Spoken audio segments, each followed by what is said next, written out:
What if everything you know is wrong? What if everything you've been told is up for debate or question? How can you handle that without collapsing in on yourself like a dying star? Mended light.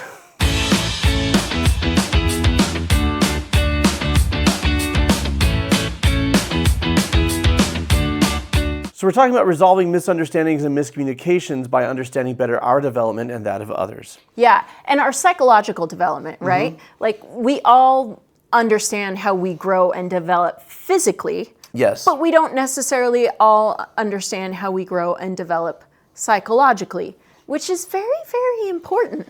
And I don't like stages because stages means that like you finish one and you start another. And what we actually have is more like we're building a pyramid of self, a pyramid of identity, if you will, starting with infancy as a newborn from 0 to 6 months, about a zero-person perspective. In other words, I don't really understand what people are or what identity is. Or that I'm a person. Or that I'm a person, or what self is. I just know that I have impulses, I have urges, I'm hungry, I want to sleep, I'm angry, I'm sad.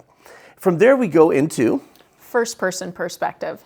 And this is an I, me, mine stage. If I want it, I take it. If I'm hungry, I eat it. We know this and recognize it very well in toddlers. Yes. And when they take something that they want, they aren't necessarily stealing because they're not cognitively aware of the fact of ownership and, oh, that belongs to someone else. Now, starting between the ages of 4 to 6, we become more aware of other people. Not just that they exist, we knew that, but they have inner lives. They have feelings, they have thoughts, they have desires, and those things matter. Their identities matter, their desires matter as much as mine. And that is the second person perspective. And we talked about that in our last video. So by the way, this is an entire series. So if you're just jumping in, make sure you go back and watch those other ones. The second person perspective is where we start to engage not only in perspective taking, but the ability to care what others are going through. This is where we start to build community and we start to work together towards common goals or to meet one another's needs. So far, so good,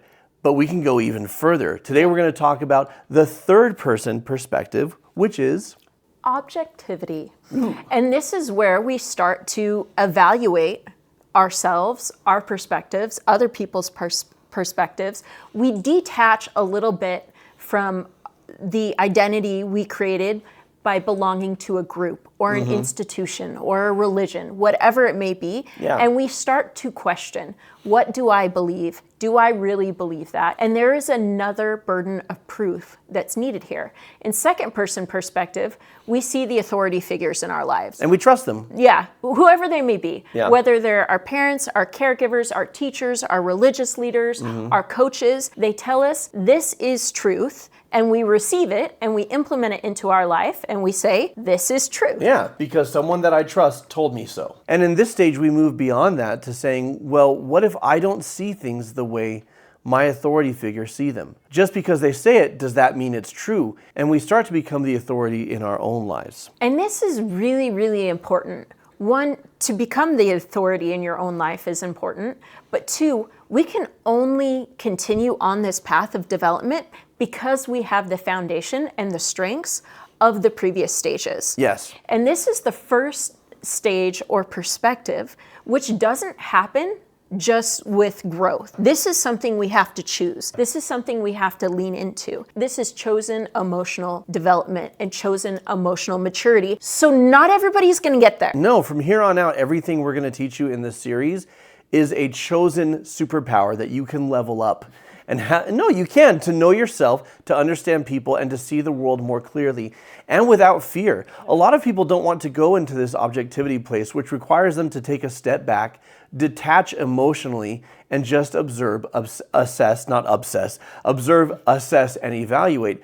They're too scared to do it because their identity is tied to what I believe is right, what I've been taught, who I am. It could be nationality, it could be religion, it could be race, whatever it is. But this is how the world works. And a lot of people stay in that lane.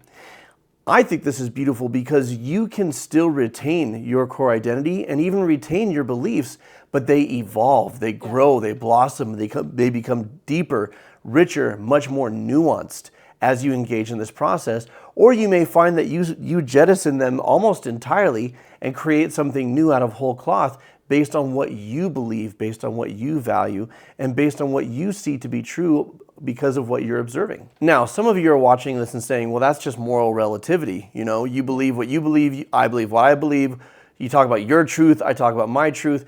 Well, kind of, but also not really. You can believe in moral absolutism. You can believe that there is an ultimate truth. What you're doing is taking a step back and humbly acknowledging that maybe you don't have an absolute ironclad hold on it and that others have something to teach you and that you can learn from them. That's all this is. So at this stage, we see ourselves and others as autonomous beings with the choice to safely pursue individual ideals without abandonment or rejection. We're not free to pursue individual ideals if we over-identify, either with what we value or a religious group or any set of what we consider family true. expectations. Yeah. So when we embody our own authority, we observe ourselves and others. And this is where one of my favorite questions really shines. What is supportive for me? Everything else set aside, what is supportive for me right now? We need the foundation of those previous stages, right? We need the foundation of knowing our core needs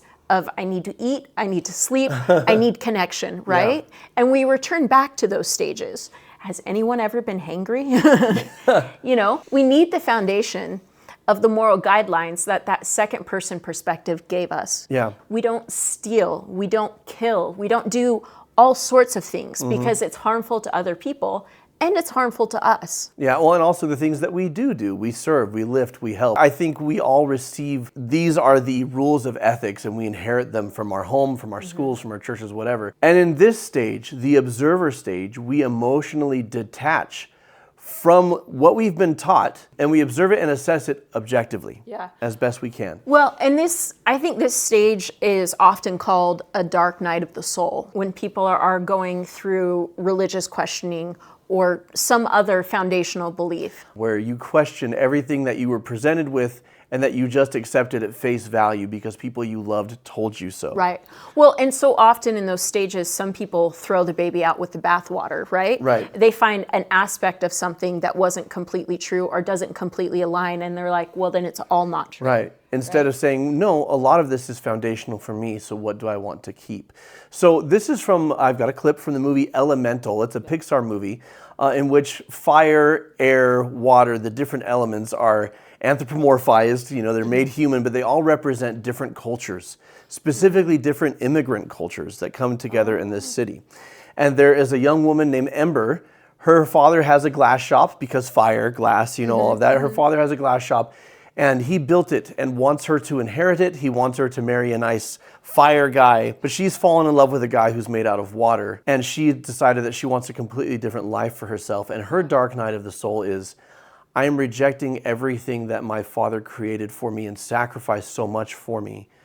Yeah. What is he going to think? Is he going to hate me? That identity from her family of origin, right? And then that projection, I don't know the movie, but the projection from the father onto the daughter of here's what I value, so here's what I need you to value. Yeah. Here's where I find meaning in life, so here's where I need you to find meaning in life. So this is her dark night of the soul, is she's terrified of this conversation.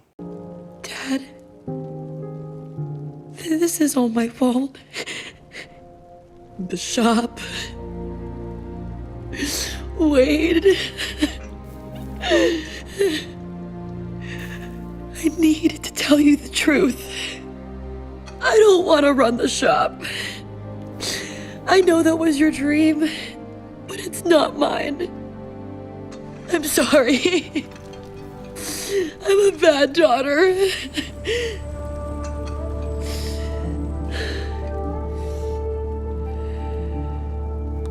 Hurts my heart the way she's judging herself. Ember, the shop was never the dream. You were the dream.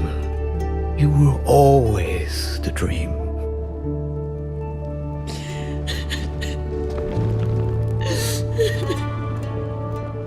And he goes on essentially to, I created this life for you because I wanted you to have something because I didn't have anything. But if this isn't the life that you want, I want for you the life that you want for you. Pixar, once again, coming in hot and showing us how to treat each other, but also how to treat ourselves. This is where we decide who we are. This is where we decide what we believe. This is where we decide what we're going to keep from what we were given and what we're going to create when it comes to creating something new and leaving things behind. And the strength and the courage it takes to do that is important and valuable. And it makes me think of so much of what Brene Brown talks about, that vulnerability is courage, right? And authenticity is courage. But we have to become our authority. We have to take that authority back from the things and the people we gave it to. And seeing that journey not as, oh, I did something wrong or bad by giving my authority to other people, but seeing it as, oh no, this is healthy. This is developmentally healthy as I grow and as I learn and as I have experiences. And different stages meet different needs, and we need each of those stages, right? And so if we can be aware, oh, here's the path, here's where I'm at on the path, here's the choices I have, and we can do that all from a place of understanding and compassion, it is so much more supportive for ourselves and for others. And that brings that peace and that joy into our life. Now, this stage is not one that happens naturally. This is one that you have to choose if it's going to happen. For a lot of people, that can happen as early as their teens or their 20s, that they're starting to establish this. They're taking a step back and they're questioning things. At the very earliest, this happens in late teens or sometime in their 20s. Some of the gifts of this stage are that we return to the question, who am I, or who am I becoming, or who do I want to become? This question, while asked often during development, now takes on a new, deeper meaning. Am I really living in alignment with my values? The values that I have chosen, not from a place of survival or group acceptance. I say I believe one thing, but do another. Why is that? That one is... Yeah, I say I believe one thing, but do another. Does that mean I just need to work on building my character so I can live up to what I believe? Or do I actually not believe it? That's something to sit with and actually ask yourself. Because there is a component to being human and human development that is duplicity, that is hypocrisy. Sure. And for anyone to say otherwise just proves the point. We have to separate our worth from what we value. We have to pull back from that over-identifying with a group or a system or a club to be able to ask those questions and to see within ourselves our own duplicity. And to do that in a supportive way, we first have to be compassionate because it's there. It's there for all of us. Thomas McConkie explains this. He says, a reckoning with the self comes at this stage. Do I really agree with what my family taught me to value? Do I agree with what I learned to value at church, in society?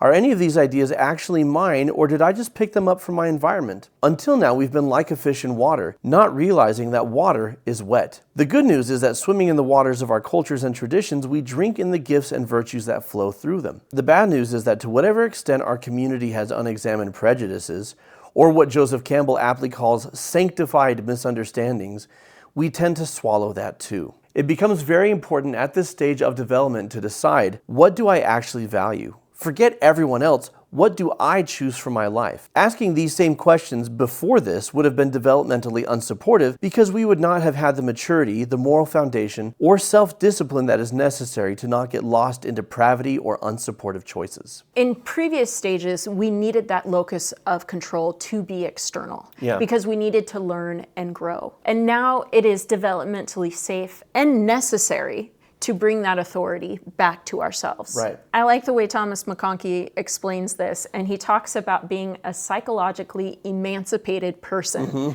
And he talks about the terrible freedom that comes along with being a psychologically emancipated person, right? And I never heard that phrase before, but that is what it is. And maybe the reason I was so drawn to these stages of development and understanding it is because there's always been a kernel within me that was this third person perspective of my entire life, I always was my own authority. And that was a double-edged sword. There's times where I leaned too much into my own knowing and my own understanding, and I made choices that were not supportive. And so I did need to learn how to do that.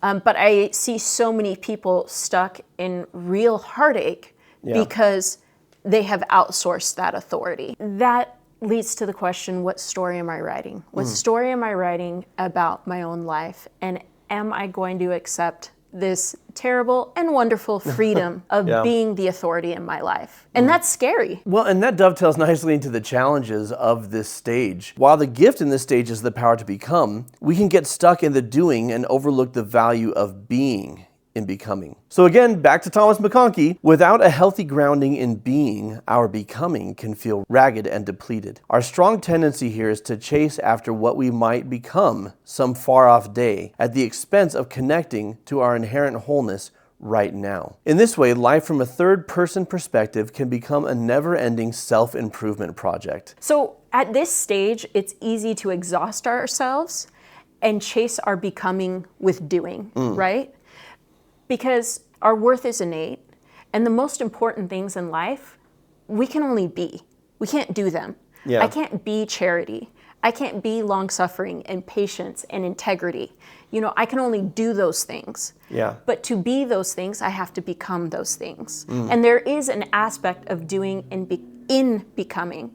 But if we're constantly chasing the doing, it's exhausting. Right. The solution is to separate your worth from accomplishments, knowledge, and doing, and practice being comfortable with rest, nurturing, and not having all the answers, which is really, really scary to a closer thinker. Yeah. Well, it could be scary to healers as well because we value comfort. I mean, honestly, the thing that's helping me, because I'm in a lot of ways practicing this stage right now, and there's other stages that I'm practicing, but is I lay hold on, okay, what are the core central things that I hold to be true, the values or the principles that I build my life around. Everything else is up for debate, it's up for question, but there are certain things that I say, I've lived long enough to know that these are the values that have shaped me and that I treasure and that I believe in. And these are the important, essential parts of my life. And I'm going to put the important, essential parts in first. Yeah. I'm going to put those big boulders in first, and then we're going to filter everything else in. That's right. So you've gone from having a strong sense of self to being aware of and in tune to the needs of others. You've taken a step back and assessed and explored, what do I actually believe to be true? And what am I going to take with me, and what am I going to change from what was given me growing up? Now you're in a position to start exploring what is best for the entire group and how can we work together. That is going to be our next video. Urge you to check it out as it rolls out and go back and watch the rest of the videos in this series. Until next time, folks, keep shining. We need your light.